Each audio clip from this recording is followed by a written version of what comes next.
All right, for anyone out there joining us live, we look forward to this episode. A lot of stuff to cover. We have a little interview that was conducted by Tracy Hotchner with Linda Case, and we're going to kind of illuminate some of the erroneous information that we believe was put out in that interview. That's what we do. That's why we're here, just to make sure that everything comes out right. No BS. No BS, baby. We're not about any BS today. Then we're going to answer some listener questions. We got some good ones that came in this week. So this should be a great episode. I'm looking forward to it. Yeah, we already have a good question for next week too. Yeah. And if you're on live, if you notice my tan, I normally don't tan, but I got a little bit of tan down at the beach. Yeah, we were gone last week. A tan is not healthy. I know I have a dermatologist appointment. She's not going to be happy. She will not be. Hey, but if you're watching, send in your questions. We'll definitely do our best to get to them this week. If not, I promise I'll get to them next week. No doubt. But welcome here. I'm glad you're here. We'll be rolling any second now.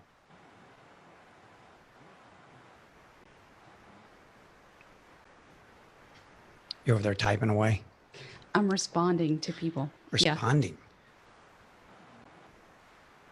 Yeah. Well, maybe I need to be responding. Is responding part of what this job entails? Yes, that's my job. Really? I'm all casual today. Got my t-shirt on. That's actually my favorite part of the job. It's talking to the people on Facebook. Yeah, sweet. What's your favorite part, Joshua? The M&Ms I bring. Yeah. M&Ms. Or Skittles. Chocolate? It seems as though that we're lacking today. So Yeah, where's the chocolate? Not under there. I'm hiding it. Oh my. You didn't smell that out with your canine nose. right. Yeah. Dang. Anybody out there got any chocolate? Love a I'm little not chocolate. telling you where it is. You know I always have chocolate. Oh, jeez. All right. Told you it's going to be a fun one. We're going to roll with it, baby.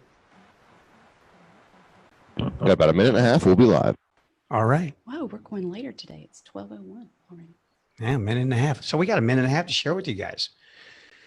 So anyway, last week we were at the beach. Next week, we're going to come at you live from the mountains. We're going to Asheville, North Carolina, where we hope to open up a training facility there. That is right. So Yeah. exciting. So if you've ever been to Asheville, let me know. Of course, one of my favorite places, and we're going to hope to do the show live from there. Don't know if they'll give us permission or not.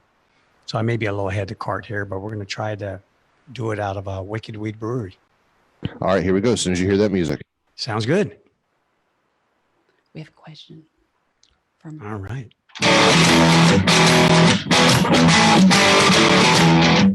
If you're a dog owner, safety and welfare for your pet are of the utmost concern. But there are so many so-called experts out there that many of us don't know where to turn to get the expert advice that we need. Welcome to Taming the Wild in Your Dog with noted dog expert and author Bryan Bailey. In this program, we give you the tips you need to connect with your best friend with the most practical advice. Now, here's your host, Bryan Bailey. Hello, welcome. I'm glad to have you guys here. We are back in Memphis. We were at the beach last week, and that was fun. Kind of looked like the old beer commercial with your feet propped up, kicking a lime towards the ocean there. I was supposed to be a whole lot more productive. I failed. beach. Yeah. I wasn't at the beach. Don't speak for me. I was here very productive. Thank you. I'm not speaking. Well, anyway, guys, welcome here. We've got a lot to cover this week. Really excited about this episode, like we are with most episodes. But this ought to be a little bit of fun here. We're going to go over an interview that was conducted by Tracy Hotchner with Linda Case, and Kira's going to get us started on that. And then we're going to cover some listener questions. Man, they're starting to pour in, and They're good questions. Okay, all but one. Okay, So, but it's funny. okay. We have to have a little comic relief. Yeah, it's a comic relief question. You'll know it when it comes Yeah, up. you'll know it. But anyway, we should have a little bit of fun with that. And we got to include it. So just give you a little heads up on that. But really good questions and really good topics this week. This is what we do here. So Kara, tell us about this little interview that was We conducted. view ourselves as the advocates for pet owners. So that means that during the week, we scour the internet for any articles, any interviews, anything like that that is being pushed out there to pet owners that might have erroneous information in it. And then it's our job to tell you what is BS and what is not BS. And today we have a good one. Yeah. Well, first of all, it's your job, Kira. And by the way, this is Kira. And if you're listening for the first time, this is my wife, Kira, and my partner here with Taming the Wild. And we also have in the studio, Joshua Huffmaster. He's our training supervisor here, an incredible trainer. He scours. I'm too busy doing my own interviews. Everyone else is scouring me. They're hunting my interviews and doing my own writing my own books and writing my own blogs and my own articles. But tell us about this one, Kara. Well, this one is an interview that Tracy Hotchner did with Linda Case. And they talk about how crates are a bad thing for your dog. And also how we should not comfort our dogs when they are feeling stressed or anxious or anything like that. And then the third thing was about vet visits. And we've got a beef with all three, honestly. Yeah, I think the second one was they say that we should comfort our dogs. I'm sorry, I misspoke. Yes. Should not. Yeah, Yeah. absolutely. Sorry. I don't have a beef with the way you said it. Thank but you. Thank the you. other one. Thank you.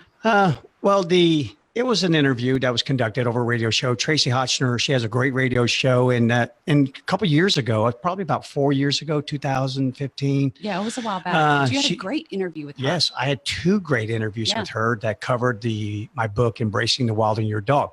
So a lot of respect there. And I still hold respect even after this interview.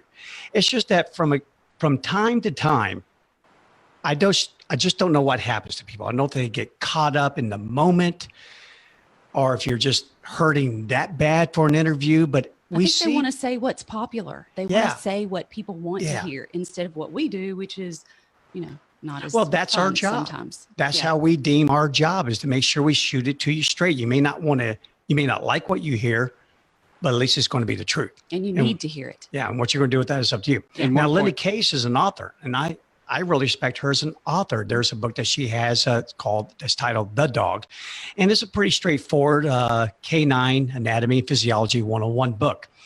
You can refer to it. It's well done, well illustrated. Great job. So I enjoy her as well. And a lot of the things that she talks about in this particular interview, and by the way, we'll post a link to this interview on our website. Just go to tamingthewild.com, select a radio page, and we'll make sure that this link is sitting there for you so you can listen to it. So a lot of things that she said also were very well said in this interview. But there are a few areas that we have illuminated that we feel that we must cover, either for clarity's sake or to just make sure that you're not abiding by this information or you're falling into it and starting to use it. And so the interview basically covered 3 topics, like Kara talked about: crates. The other one is about comforting frightening dogs. And the last one is vet visits. What happens and how to control dogs that have a natural fear of going to the vet. Because a lot of them do. They may not have a natural fear, but they suddenly develop a fear after they visit After a their vet first a few times. visit. Yeah. Yep, I owned one for many years, and I can definitely speak from a personal experience behind that. Okay, well, in the interview, we're just going to cover a couple of highlighted areas. First of all, Tracy Hotchner, the host, says that the crate is emotionally not an option for dogs. So, of course, I had to pick up on the word emotionally. Whose Okay, emotions where are are we we- talking about? Yeah, where are we going with Right. that? Meaning, I don't want to be in here. I hate you because you put me in here. I don't like the size of this crate. I had my eye on the other one in the store that has the fleece lining in the bottom. I don't know if I get that. And again, we have to be so very, very careful about drawing comparisons between human psyche and the dog psyche. We just have to. Whether you like it or not, the dog is not as sophisticated from a cognitive point of view. I think that's a good thing, actually. It is a good thing because it means that I always get to feel like I'm one up on them. But it's, again, you have to be careful, because what this will do to you is you think that you're putting your 2-year-old in that crate or your 3-year-old in that crate. You think of those emotions. Or even yourself. We had a client here recently that didn't want to crate her dog because she was claustrophobic. Yeah. And that doesn't.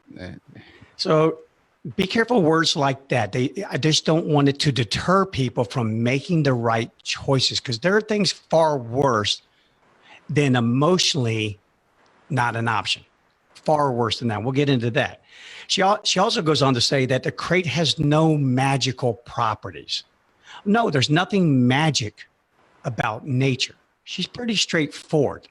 The crate, if it is the proper crate, meaning something that is more enclosed, something that is darker, the magical quality behind it, if you want to call it that, is the security that it provides. I tell people all the time, wolf dens are underneath the ground unless they're up above. And now with the climate change, I guarantee even in my native Alaska, you'll start seeing subterranean dens. But where the climate is cold and you have a permafrost, many times a den will be made above ground by simply creating what's called a nest, kind of like a mammalian nest. But anyway, these serve as safety first. This isn't about the weather. They're born in a time of the year in which nature chose to not have to take weather as a factor. This den is a secure space. If you're going to be attacked, my young ones, whatever's attacking us will have to crawl down a very tight hole head first. And I, Mama Wolf, am going to take your head off. And why is it important for us to use that wolf as an example? Joshua, dogs are what percentage of wolves still? 99.8%. 99.8%. And Kira, the default mechanism for all behavior is what? Instinct. So again, we own dogs, not little people in fur coats, that share 99.8% of their mitochondrial DNA, which means you cannot separate behavior from biology, which means we're dealing with an instinct still left over from the time in which at one time, the dog and the wolf were the same creature. So again, there's no magical properties. It's just that the den serves as safety and comfort. My gosh, we have dogs. Yeah. You leave the door open. Where are they? In the crate. Or Yeah. if the door is closed, they're going to find some dark space to get under, like the coffee table or the dining room table, something like that. Or the bed. Yeah. They choose this. Why do they choose this? Because I'm a den dwelling creature. Mm-hmm. My ancestry is den dwelling, not king size bed dwelling. They will do that, but they'll snuggle right up against you or dive underneath the covers. Think about where one of our rats goes, in the floor of the closet, under all the clothes, back in the corner. That's Yeah. where you'll find Dave. Yeah, that's where you'll find one of our Morkies named Dave. And then Linda goes on to say that if our puppies cry out in kennels, if you put them in a crate, they're going to cry out. Yes, that's true. But she says, this is where I differ, is you should go let them out. Now, let's go back to our wolf cub. Out in the wild, if a wolf cub is separated from their pack, they die. End of story. So when you get a new pup and you bring it home and you separate it, it's already been separated from its birth pack. So now I got a little bit of a traumatic experience coming into a furless biped type pack. And I'm separated from everyone. No doubt there is stress, but that is not stress. She says that when we don't go and let the puppies out, we don't go to comfort them. That is our assumption that they're choosing to be stressed. They're like manipulating us. Yes, they're screaming now. But yes, screaming is a signal. If I was with you in the woods, Kara, and I fall into a 20-foot hole and I hear your footsteps fading away, I'm probably going to scream. I would think so. I'm going to yell, help, please get me out of this hole. And that help is an auditory signal in which I'm trying to influence your behavior. Come back and let me out. Now, that would be a necessary thing if I'm in a 20-foot hole in the middle of the forest and I have no access to water or food, and I would perish in that hole. But our puppies aren't going to perish in that little hole.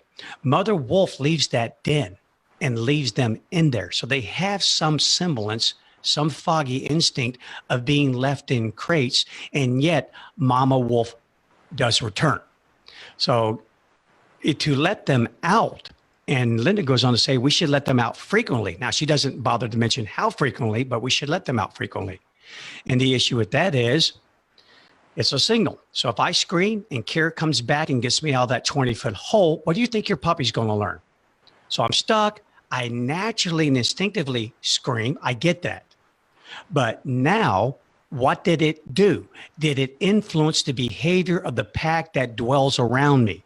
If they come back and let me out, tell you what, next time I'm in this situation again, scream. Scream, because that's what I remember. And that's what happens when stressors come upon us. Our cognition becomes enhanced at that moment. Can I escape from this? What was the hiding place I used last time? What got me out of this predicament?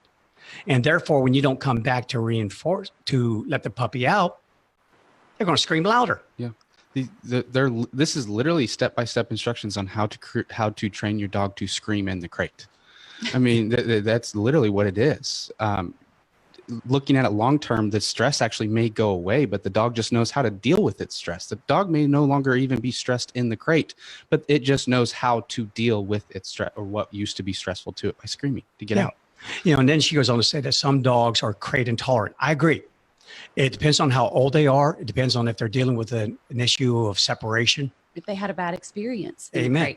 I had a client whose dog for 4 years lived in a crate in their den while she went to work.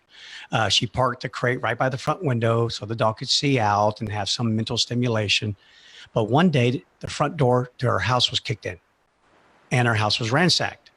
From that moment on, the dog would have nothing to do with the crate because the crate triggered the events of the door being kicked in. It became the stimulus that provoked the stressors that caused the dog to immediately go into a very high panic state. Now, through a good canine pharmacotherapy program that we did, 3 months later, the dog is now going back in his crate again. So I get all of that.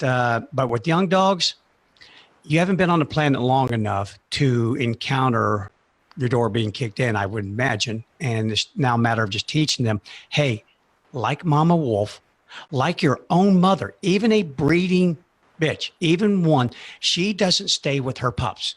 They can't tolerate that. They need a break. They need a mom's day out. Yeah. And they hop right out of that little whelping box and they go somewhere else. But guess what? They return.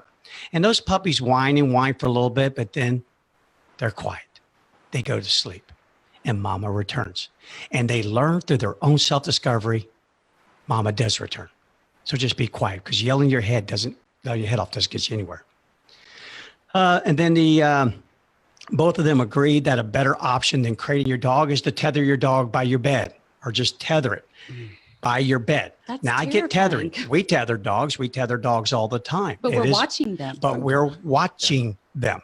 You tether your dog. First thing that happens, maybe the dog eats the tether, but you're unconscious because you're asleep and you don't realize now that your dog has 18 inches to 20, 30 inches plus of leather or nylon rope now traveling through its gastrointestinal system. Not a good thing to happen. Again, I owned a vet hospital for many years. I can talk about cutting out 100-foot rope out of a dog. And it was very difficult. And eventually the dog did not survive. Also, couldn't the dog get all tangled up and eventually choke itself? Amen. And there's so many things that could happen. And lastly, what is the most reactive, Joshua, what's the most reactive tool on the planet? What causes dogs to go into more of a panic state or aggressive state than any tool in the world? A leash, period. A leash. Yeah. Why? Well, because it separates any amount of escape, any amount of security. There is no escaping when you're on a leash. So your only option is to fight. Yeah. And when you're in that crate, you can only be attacked from the front if it's the proper crate. Right. And we'll get to that next, an enclosed crate. There's more comfort in that crate. If I'm tethered, imagine you. I tether you in the middle of a war zone. You got your ankle strapped to a big post. How secure do you feel at that moment? You can be shot from any angle, attacked from any angle. Stressful. Again. So guys, this is a bad advice. Do not tether your dog next to your bed while you're asleep. The things that could go wrong with that are literally endless. We could do an entire show on that. An entire show, and we probably will at some point. Then I just want to get through this quickly so we can move on to our questions. And the host goes on to talk about covering the crate. Even covering the crate is bad. Now, the only bad part about covering a crate is if you put it over one of these wire crates and your dog has access to that cover. Yeah, they're bored. Mm. Give me something to do. Well, next thing you know, your cover will look like one of those children paper snowflakes that they use with scissors. And again, they can ingest a lot of that. But as far as covering them, she used the example, she compared it with a kid with a dunce cap being put in a corner. Okay, now I'm just having a really hard time here. How do you compare a dog in a crate that is covered? Now, we're not talking about covered all the way, just covered on three sides and opening in the front like a natural den. How does that compare to a child? First of all, it's a human wearing a dunce cap being made to sit in a corner. Our 16-year-old son, immediately when I told him that, goes, wow, how can you draw that comparison? He goes, for the child, what the teacher is trying to achieve is emotional humiliation. Bingo. There you go. Which means for you to be humiliated, you have to assess some value of yourself, self-assessment. How much am I worth? What do others think about me? A bit of theory of mind. You dogs just don't have that. Yeah. So again, we're giving them wrong. They don't suffer from emotional humiliation because you put them in a crate. Oh, good God. And then finally, let's get to the last little part here, or second to last part, comforting frightened dogs. Okay, now here's a reason why I recommend be very careful if you're going to comfort a dog that you know is frightened. One, a touch is a haptic signal. Remember, they don't have language. They don't have theory of mind, Joshua, which means you can assume the intentionality of anything that you're about to say simply by watching you, feeling you, whatever. Kara can say, I smell coffee. And I may ask her, would you like some? Just because she announced that she smells coffee, she did not announce that she wants some. But through theory of mind, I can make that assumption. There's also no encoded messages in communication. So now when we comfort a dog, we have to assume that they can tell the difference between a touch that means great sit versus a touch that means it's all okay versus a touch that means, hey, you know what? I dig you. You're really cool. Can they do that? They don't understand nurturing. Yes. Right. Or reasoning. A lot of people, they go off of the words that they're saying. It's okay. Hey, you're okay. The dog is not picking up anything of what those words mean. They're just sounds. And I get it. It's hard because especially for women, I think that's just in us to want to nurture and protect and that kind of thing. So it's hard to watch a dog go through that and not try to comfort. Oh, trust me. I told a client that very thing while I was stroking her Doberman's head. She goes, so you mean like that? We're not supposed to do that? Yes, and I'm exactly. like, oh, yep, exactly. Just like that. Do as I say, not as I do. If you love dogs, you're going to find yourself in that. But when you do, I just need you to sit back for a moment and think it through like a scientist. Try to remove your emotions from that situation. Try to think of it like a scientist. There is a way to tell a dog that it's okay, and it's through allelomimetic behavior, which is the copying effect, the way that dogs mimic the person that they perceive as a leader. So if you stay calm and you stay confident in a situation, then the dog perceives you as, okay, well, if they're not perceiving this as a threat, then maybe I'm overreacting a little bit. And obviously, I very much humanize the way the dog perceives that, but you get my point. Yeah, mimicry is one of the number one tools in which young animals learn from older animals. Mimicry, the old monkey see, monkey do. Mm-hmm. See, absolute truth. Again, when you don't have language, what do you fall back on? Visual, touch, smell. If we get so distracted by words that we don't pay attention to all those other signals, but they pick up on everything.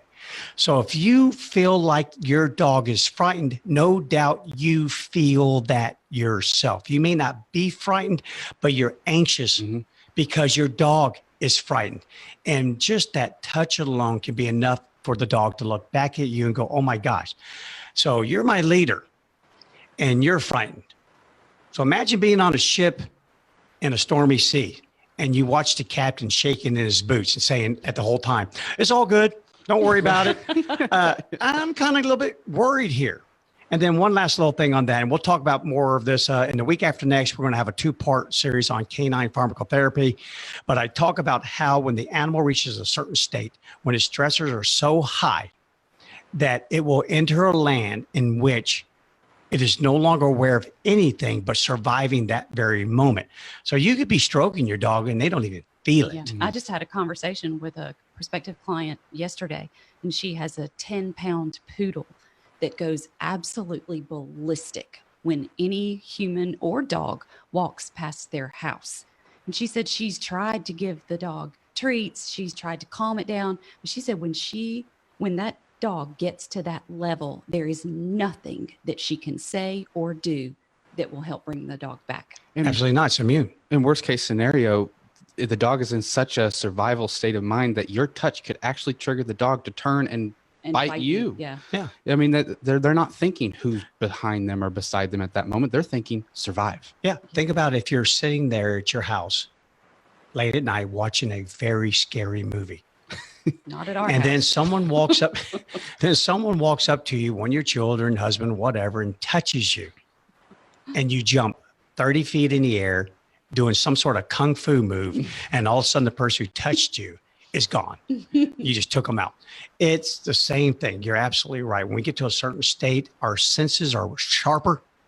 You're going to feel that touch. You had never felt it before if you're watching some stupid show, but now you feel it because you're watching a scary movie, and your cognition is suddenly enhanced.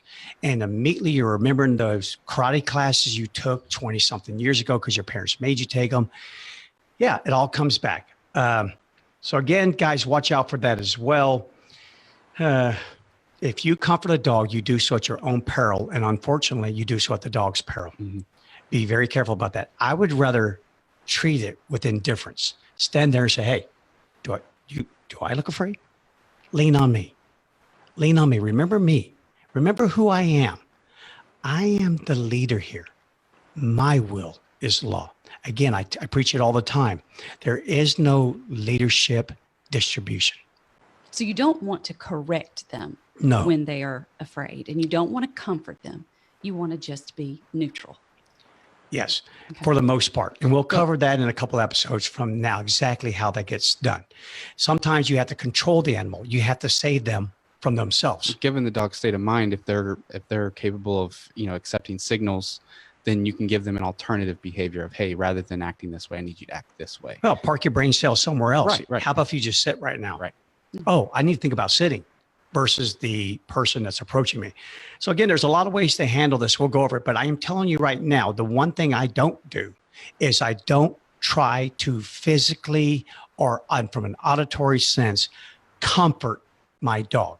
I'm going to lead by example through mimicry. Watch how I handle this situation. I will be your protector in that regard. I will protect you from any harm, but I will also control you and I will save you from yourself. All right, so enough of that. And then we finally get into going to the vet. And here's the biggest thing on that. You can listen to it yourself.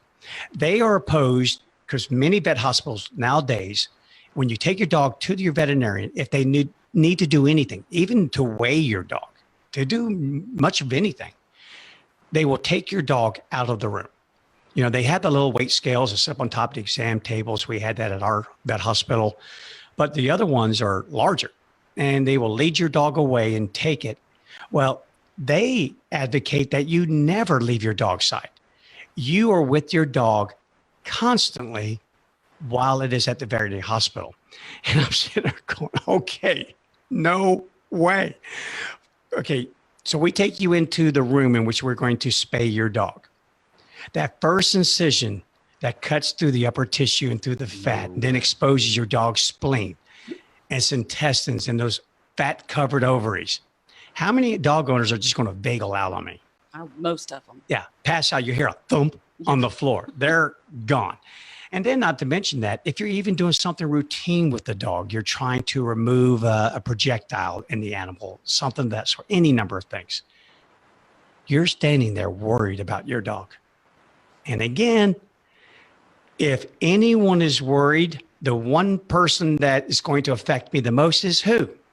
The owner. Yeah, the owner. You bet. They feed off each other. The dog feeds off the owner Amen. feeds off the dog, and then it just turns into a big mess. Yeah. And not to mention, if you have an owner who already possesses a preoccupied attachment style, they're already helicopter parents. And that's more often than not now, Yeah. wouldn't you say? Yeah. How many owners do you know that would stop the procedure because they didn't want it to happen because they didn't realize what was going to take place? But now that they're there, they're going, oh, no. didn't Or think how it's many gonna of be them like will cause the situation to be far worse because they're remembering their hysterectomy. Right. They're remembering giving birth to a child. They're remembering all sorts of bad experiences that they had when they were in the hospital. And again, the animal is already aroused when they walk into a vet hospital because why? Number one, I can smell blood. Yeah. All And right. Fear. They can Blood. smell fear too, They can right? smell fear. They can hear fear. It's palpable when you're in there. And then they can smell anal sacs, which means these have been expressed because there's a sudden and involuntary tightening of the sphincter due to, oh my God, just like you would do if you suddenly became very frightened of something. As a veterinarian or a vet hospital, you are behind the 8 ball from the minute go. I mean, from the minute go, you're behind the 8 ball. So anyway, I do not recommend that you stay with your dog. And I am glad that many vet hospitals won't even allow that. Mm-hmm. You know what? If you're going to take your dog there has to be some level of trust. Mhm. And if you don't trust them, don't take your dog. Find a new And vet. if you're not going to take your dog to a vet ever, don't own a dog. Find something you can own that you can allow somebody to do their professional job. Okay, so enough said on that. I don't think you guys want to be with your dog the whole time it goes to a vet anyway. So again, most reasonable dog owners don't even want to travel there. And then the last thing on this whole thing, tons and tons and tons of times, you will hear them both say, well, according to research, according to the latest findings. But you know what? None, zippo, nada are cited. I get so fed up with people telling me all the time, well, the latest research, what research? Well, what? Who did it? When was it done? Give me the abstract. I'll just take the abstract part of it. The title of this is Dog Smart, Evidence-Based Training with the Science Dog. But there's literally none. There's no evidence. None. We have nothing but opinion. And what Nothing but science opinion. are we talking about here? Okay. And if you think what I'm saying is opinion, well, I get to do so because I didn't say research. The only thing that we stated was absolute fact. 99.8% wolf, the default mechanism for any behavior is instinct. These are fact. It's not Bryan's fact. It is a fact.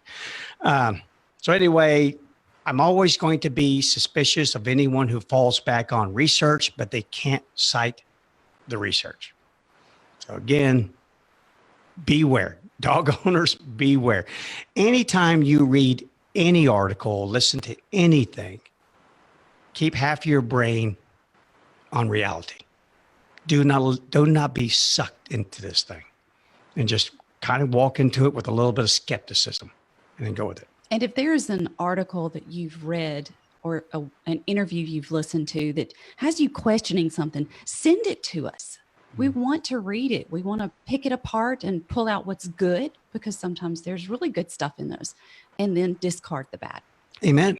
Like I said, I have respect for both these people. Yeah. I just don't agree with several points that were made during that interview. And I just want to give their listeners the opportunity to do their own research now, or to listen to it and just put it out there, just so you know. And what you do with it is really up to you. But also keep in mind, it's up to your dog as well. You know, Yeah, your the dog's going to dog be is the one that recipient of what you suffers do. many times, yeah. All right, Kira, we have some questions. Shoot them to me, We do baby. have some questions. All right, let me get my glasses on so I can see. Okay, so the first question we have is, why do some dogs suck on items such as pillows and blankets? This is from Enrique. He says he has a 4-year-old Chihuahua that does that sometimes. Well, number one reason by far is the dog is seeking comfort. It's seeking comfort. It's why children suck on their thumbs or their fingers or their fist or whatever. It's why dogs do the same thing. They just don't have a thumb, so to speak, to suck on, but they need something. When we're back in mama's womb, that's one of the first times that we witnessed through Ultrasound. Yeah. Thank you very much for that. And we see young children sucking on their thumbs. In fact, I just got to see one of our employees ultrasound, and there we go. That The little was girl so had her thumb in her mouth. Cool. Yeah. So that's an instinct. It's a reflex. It's part of the survival, because when you're born, typically as an animal, you're born not able to see. Your hearing is not developed yet. So you're living in a world in which you basically can smell to a degree and feel, and you're operating blind. So you got to have this reflex. You're already born knowing what to do when you come across one of these faucets. And that's comforting, because at that age there's very tender first days and weeks and months. That's what it's all about. It's about nourishment, about safety, being next to the thing that you know without ever being told can protect you. So anytime we see dogs that for prolonged periods of times are consistently stuck on the edge of pillows, blankets, you name it, that is a bit of a pink sky. Now, when I say pink sky, there's an old saying, red sky in the morning, sailors take warning. Well, this is a pink sky to me, Enrique. Something we need to look a little bit deeper into, because why does your dog need comforting? Why does it need this? And that means we're dealing with some sort of stressor. And sometimes identifying what that stressor is can be extremely difficult. Very difficult to do. That's why we go through an extensive evaluation, interviews with the clients, you name it. But it does tell me one thing for sure. You need to be comforted. You need to be comforted often. And so unless there's some sort of really frightening real life thing going on, something else is going on. Yeah. And typically, if this starts to advance to a point to where the dog is doing it all the time, and we are definitely suffering from a quality of life issue, then we start to either anytime you deal with a situation like this, any sort of mental disorder with an animal, here's your only choices. You can avoid the provocative event or the stimulus, but good luck identifying what is that stimulus in a case like yours, Enrique. Good luck. Or you can intervene. And when you intervene, you need to start off doing it for most dogs with some sort of chemical. Now, it can be as easy as in our previous episodes where we talked about cannabidiol, all the way up to benzodiazepines, you name it, to agonists, to antidepressants. But there has to be something that stimulates the dog's parasympathetic nervous system and really tries to calm the animal down, tries to bring that arousal level back down. So again, a couple things I'd look for. One, is it happening a lot? And what is a lot? Meaning several times per day, consistently. And if there's the absence of anything that you can identify as what you would classify as a valid threat, we have a problem. This is an animal who perceives something that has triggered a stress response. And guys, just so you know, Biology 101, homeostasis is your body trying to maintain equilibrium, proper amount of acidity, proper temperature, proper nutrients, so on and so forth. A stressor is anything in the outside world that knocks you off of your homeostasis balance. You're out of balance. And what your body does to reestablish homeostasis is the stress response. So again, we definitely have a dog who is off balance, and the body's trying to do it. And one of the ways it's doing it is through allostasis. And that is where just more systems are activated. Again, we'll go into more detail on this in a couple episodes down the road from here, but we'll talk more about it. But your dog is acting out to try to calm itself. Any other questions? Yes. And I'd like to mention to Enrique also, if you want to reach out to us, then we can send you a behavioral assessment form and you can fill it out. This is a really in-depth form, and take a look at it and see if there's anything just glaring that we see in this form that could help you out. So. Okay. All right. So the second question, do dogs have prejudices? Okay. Well, probably not like humans, meaning any sort of racism and meaning I have a stereotypical view of you just based upon your race or gender or so on and so forth. They do have some individual responses to different individuals. Case in point, I've approached dogs that wanted to eat me, but you approach them right after I do, and everything's fine. We see this with dogs that are more frightened of men, less frightened of women. Yeah, actually, we have one in training right now right now. that is afraid of all the guys, but the girls can handle the dog fine. Cooper Hey, was what telling about us about it. Grusty? Remember, it's supposed to be blonde hair girls is Yeah. the only thing that he likes. Well, fortunately, Joshua has blonde hair and it's long. Now he has a beard, and I don't know if Grusty took that into account. I don't know how many women he saw with a beard, but that being said, so dogs really don't have prejudices, meaning in the sense that we would have, meaning I don't like this particular race. They're not like that. They operate by every single living mammal that approaches them is an individual case. Every single one of those. And I will also say that very commonly when we have people who have these types of dogs that don't like particular types of people or whatever the case may be, they think it's because they had a traumatic experience because of that. In most cases, it's because they haven't been exposed to that. Amen. Yeah, that's it. So Enrique, I hope that answers your question. Next. Okay. Oh gosh. How do we tell the difference between a dog fart and human fart? It's always the dog. All right. So that's the comic relief that we're talking about. It's when the dog says, pull my paw. I think that's when you can tell the difference. No Or humans in our house fart. It's No. always Yeah. the dog. it is That's always the the dog. One of the top 3 reasons of why you have a dog is so you Yes. always have someone to blame it Blame on. it on Always. Unless it's a really good one, and then I'm kind of taking ownership of that, baby. I will say, on a much more serious note, in our house, it's always, oh, that's a dog fart. I know a dog fart when I smell it. So I don't know the science behind it, but I definitely know when it's a dog fart. Well, if Yeah. if I was able to release some of the things our dogs do, I'm dying. Mhm. I'm just go ahead and Yeah. just wrap up the radio show because I'm Yeah, dying. Captain makes the wallpaper curl. Yeah. All right, that was our comic relief. Let's get back to being Okay. serious. So, what advice would you give someone who wants to get over the fear of dogs? Ooh, that's a general question because there's depths of fear. There's terrified versus I'm not sure. There's a big difference, but I will say this much: unless you're absolutely terrified of dogs, then we'd probably have to approach this from a really slow, have to desensitize that person to a dog slowly from a distance, so on and so forth, over a long period of time. Some medications may be involved as well. And you know, you always have to question why. If you're that terrified, why? Unless you You've learned it from your parents. are you signing up for the or K9 Corps in the something military or happened. something? Why? Yeah. But for those that are less than that, I would just say get one. A small one, Well, Maybe. not necessarily. a medium one.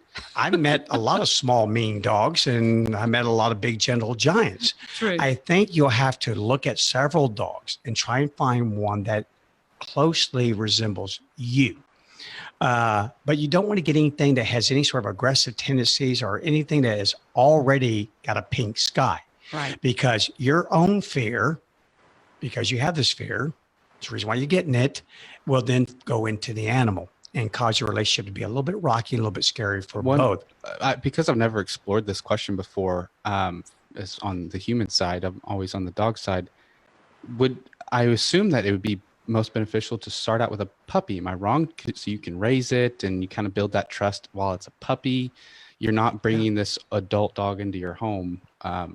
Granted, puppies are a lot of work, so take that into consideration. heck yeah. But at the same time, you raise it, you feed it, and you build that trust with it. So that kind of helps with that desensitization process. You don't have a full-grown dog in your house all of a But sudden. Yeah. we always say you're rolling the dice when you get a Right, puppy. right. Yeah. The puppy could grow up to reinforce your reason why you're Yeah. afraid of dogs. Right. So it's kind of like one of those, which devil's worse, the Right. one you know or the one you don't know. Right. But no matter what, I would get one. I would choose the flooding approach over this whole sink or swim approach. And by the way, Enrique, I have given this advice before, and that's exactly what the recipient did, and it worked out great. So get one. Okay. You Any ready other for the questions? next question? Yes. This is from Greta. A question that I have is, what is the general consensus on pet insurance and how much coverage and which carrier is the best? There seem to be quite a few options and variants from carrier to carrier. Okay, so I got that question in advance. Thank goodness. Or That actually, was- I don't know if I like you anymore, Greta, or not, because I'm going to tell you why in a second here. So I had to go do my own little research on that. So I just went on to the internet like anyone else, and I typed in pet insurance and up popped pet insurance reviews. So of course I clicked on that, and there's a 2019 study there, or just basically promulgates who's number one, who's number 10. And so I picked out a few of these just to kind of go through the whole system there. And here's a couple things I found out that were consistent with all of them. Number one, no one covers pre-existing conditions. So again, here we go. Watch out for that, because if they unearth somehow, some way, and some vet tells them, oh, this femur head has been sitting outside of the acetabulum for the last 2 years minimum, well, you get to pay the $2,000 surgery bill. No pre-existing conditions. None carry the office visit or the vet visit fee. None of them carry routine fees or routine exams or routine care, anything, routine care. Maintenance. So now you start getting down to, okay, why bother? Yeah. Okay, now They don't cover spay or neuter either. they don't cover spay or neuter. And as far as the prices go, they vary greatly. The number one reviewed place was called Healthy Paws. And I went ahead and plugged in Takani. Takani's our 1-year-old Siberian Husky. I did mention they had severe gastrointestinal issues. So again, those aren't going to be covered, but I went ahead and volunteered it. And his monthly rate was going to be $35.89. Now with another company, it was going to be $26.34. And then I got down to a company called Nationwide, who's number 6, and they offered me choices. $29.17 a month with a couple little things that I'll get out of that. Then kind of like a good, better, best. Then $71.17 a month. But I elected the $98.85 per month policy. So let's go ahead and do the math on that real quickly. We're over $1,000 just right there. Nothing's happened. Well, all of these have a $250 deductible. So add that on the top of your premium. So now we're at about $1,300, climbing close to that. And then they gave me some choices that I could pick from that. But on the side in which they cover, this is covered, this is not covered type thing, there's a bunch of little crosses. And so I had to give them a contact to find out what those crosses meant. And they found out you will know what they meant, meaning these are things that will affect your policy. So there's some things that are already listed that you're good to go no matter what if you choose that $98 a month policy. However, all the other things in the other column, these little tick marks by them, these are things that you won't know about until you complete the application and policy, receive your policy. How can you So- make a decision then if you don't know what it's going to be covered? Yeah, and I did not get a straight answer on that, and that was a little bit irritating. All right, and then I went down to another one called Trupanion, and I picked the middle of the road. This time I said, I'm not going high, I'm going middle of the road, and it was $46.22. And it gave you a basic program, same thing, no pre-existing condition, yada, yada, yada. But now you get to pick recovery and complementary care for an additional $538 a month, or at least I did with Takani, which cover things like acupuncture, homeopathy, hydrotherapy, so on and so forth. And then you can also purchase pet owner assistance for $5 a month. And that's advertising and reward. I don't know what that is. Boarding fees in the event your dog is hospitalized. Okay, I get that. Liability coverage for third-party property damage. So in other words, if your dog damaged someone else's property and got hurt as a result of it, covers the property as well. Hey, I'm in. Yeah. I'm in. So I went through mine, and there was also an administrative fee. And by golly, when I saw that, all of a sudden I went and looked at a bunch of other ones, and they have it had as it too. well. Yeah. So you got to pay that one-time administration fee. So guys, Greta, here's why I don't know if I like you anymore. Because number one, the issue I have is that I went on 4 of these sites, and I filled out the basic questionnaire just to get them to give you any sort of policy at all. Basic, fundamental. And of course, guess what part of the information I had to give? Your email address. Yes. And so now guess what's happened? Every day you're Oh, unsubscribing. I have unsubscribed from all of these 4 or 5 times. Same email, same address. I hit the unsubscribe button, and yet they keep finding a way to get me. And I'm going to need an insurance policy before this is all over, because I'm going to hang myself if they keep this thing going here. It's amazing. You just know this. If you do this thing, holy moly. First of all, be ready to either accept the live chat or not, because it will blow up in your face 90 million times. Be ready to accept phone calls. I've already received 3 phone calls. How they got that number, I have no idea, because I did not give that, but yet my phone has rang. And then finally we go to 50 million emails.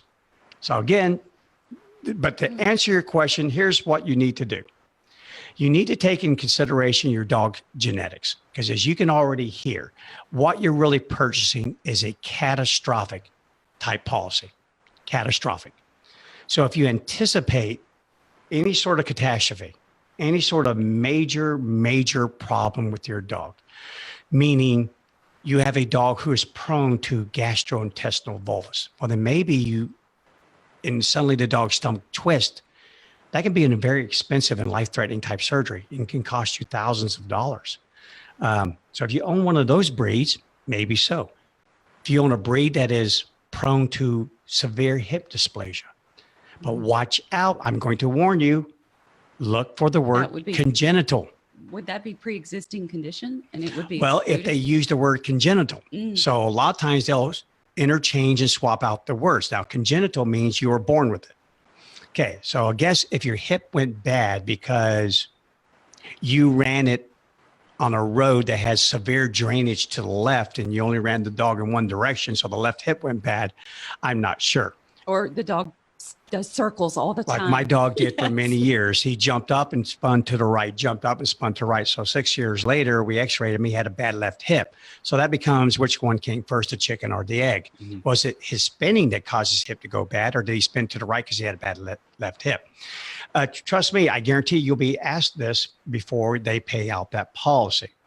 So for me, overall, I'm going to take 3 or 4 things into account.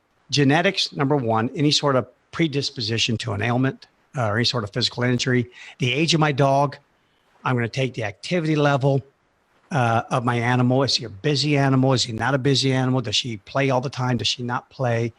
And also risk management. Does your dog frequent dog parks? Does it frequent daycare? So on and so forth. And the more of these you have, the more of these you can tick off, I'm probably going to go for it. And I'm probably going to just go for a lower one, because I'm a bit of a gambler when it comes to that. I own the vet hospital, so I get to have the experience of knowing what kind of injuries come in and what don't. And most of them are not catastrophic. All right, I think we have time for one more question, and then we're going to wrap it up here. So shoot it to me, Kira. So this one is a little bit longer, but this is from Meg, and she says, I first want to thank you and say that I really appreciate your radio show. As a first-time dog owner, I found myself extremely overwhelmed with the dog I adopted. I felt like I was putting in the effort. I took him to a box store trainer recommended by the rescue, spent hours reading things on the internet and watching videos, trying to pull pieces from different things that I read that seemed reasonable. All of that to say, of course, none of that worked. And I was frustrated and overwhelmed with seeing no obedience improvements in my dog. That completely changed when I went to Taming the Wild and worked with your incredible team. I'm very grateful and feel fortunate to now have what I was looking for, experts that I can trust, whose research is science-based, and I'm extremely appreciative of your radio show and all the information you freely share each week. It really means a lot. Thank you. I can't tell you how much that means to us. Yeah. Unbelievable. Thank you, Meg. Is. So she goes on to say, the first time my dog boarded, he gave himself kennel nose. And you might want to explain what kennel nose is. Again, there's a lot of descriptions are given to ailments and things like that happen. But kennel nose is typically when an animal tries to get out of a kennel. They rub the skin off their nose. They don't have hands, so they're going to try and use their mouth and bite at it and ram it with their nose. And of course, next thing you know, a lot of these dogs have bloody noses. Okay. I dropped off his trazodone and he seemed to do better. But even on trazodone on another stay, the kennel team said he still jumps excessively in the kennel. The trazodone is a long story, but his vet prescribed this for him while he was in boarding with the rescue and recommends that he takes it all the time, but with no behavioral management plan. Anyways, by the time I adopted my dog, the foster that he was staying with had stopped his trazodone, and I do not give it to him. But we've been managing some anxiety he exhibits during walks with CBD. So, however, now I'm wondering if there are behavioral management tactics that can be used to improve this, or if bringing a crate into the kennel may help, or if the kennel will always be stressful for this dog and I should work on alternative options when I'm away. The problem is I feel like he is safest and best cared for in a good kennel rather than trusting a stranger to take care of him, even if that means him in a home. But if that is the most appropriate solution, I'll work on it. Well, a couple of things with this, and not to go into a lot of detail, because Meg, I am going to cover this inside and out over a 2-episode series, again, coming up here very soon. Number one, trazodone, for those of you listening to this, it is an antidepressant. It's more of an agonist antidepressant that targets selective serotonin type inhibition there. It's got a sedative in it. So it makes one of the symptoms is the animal becomes drowsy. It has a half-life. Unlike antidepressants like fluoxetine, clomipramine, trazodone can be given every day. It can be given once a day, twice a day. It causes the animal to be droopy, sleepy, a little bit of a sedative. And that's the whole idea behind it, is that if your animal is calm, if my heart rate's down and I'm calm, then I won't act out from a behavioral sense and try and panic and get out of the kennel. But there's a reason why it's called pharmacotherapy. There has to be a behavioral plan to work in conjunction with the medicine should only facilitate the therapy. That's all it's there for. No dog should ever have to be on any sort of psychopharmaceutical medications for life. It's only used to facilitate a behavioral change. So a couple of things I would just suggest here, and again, we'll go into this in more detail, is number one, I would use my trazodone, but you have to determine what is the effective working dosage. Meaning, if you give it to your dog minus the provocative event, meaning you're at home versus the kennel, and you see no effect, none whatsoever, then that is not even going to be high enough to be used under the provocative event. So test out your dosage a few times away from the frightening environment. So what should they be doing in the home environment when there isn't a stressful? How should the dog act? On the trazodone? Yes. The dog would act more lethargic than normal. Okay. In So other just words, it'd be sleep one all that's the like, time. I just kind of want to go take a nap, when normally you're doing the zoomies around my house at this time of the day. So if they see that, they know it's working. Yes, they're going to know that we're now at least have a good starting point, but be prepared to adjust it once the dog is under the provocative event. So I would recommend that you do use it. I learn what that working dosage is, and then send that to me, and I will guide you from there. As far as the therapy goes, this is something that has to be done slowly over a period of time. Meaning, like I gave the example, the dog that was afraid of the crate. We didn't keep the dog in the crate for 8 hours. The dog was put in the crate for just a few seconds, brought back out, and so on and so forth. And then over a period of time, 3 months, now the dog could stay in it for 8 hours. So that means you would need to visit the boarding place that you take your dog. Let the dog do something fun there, like maybe play or something like that. But anyway, we got to get ready to close here. Meg, I will definitely reach out to me through my email, Bryan with a Y at tamingthewild.com. I'll guide you in this a little bit deeper. And guys listening out there, we are going to go into big detail in this in a couple of weeks. All right, so real quick before we close, next week we'll be in Asheville, North Carolina, shooting at you live from there. Asheville, North Carolina, in the mountains. Beach one week, mountains the next. Love it. And also, those of you that have not been on our YouTube page, just look it up under YouTube, Taming the Wild. Hop on there and subscribe to our page, because we'll be dumping lots of great videos on there, like the show and many other things. And look for the Taming the Wild that has the wild in all caps. Yeah. The other one, we got to find a way to get rid of that. Yep. So. Taming the Wild, and the wild is in all caps. All right, guys, have a great week, and we'll see you next week. We'll be coming at you live from Asheville, North Carolina. Have a good one. Bye-bye. Hey, guys, I appreciate you checking out our video. We hope you enjoyed the content. And if you did, click the like button. And if you want to follow along, click the subscribe button. And you know what to do next. If you want a notification when we upload those new videos, hit that notification bell. Hope you tag along with us. We got a lot more videos headed your way with a lot of great content.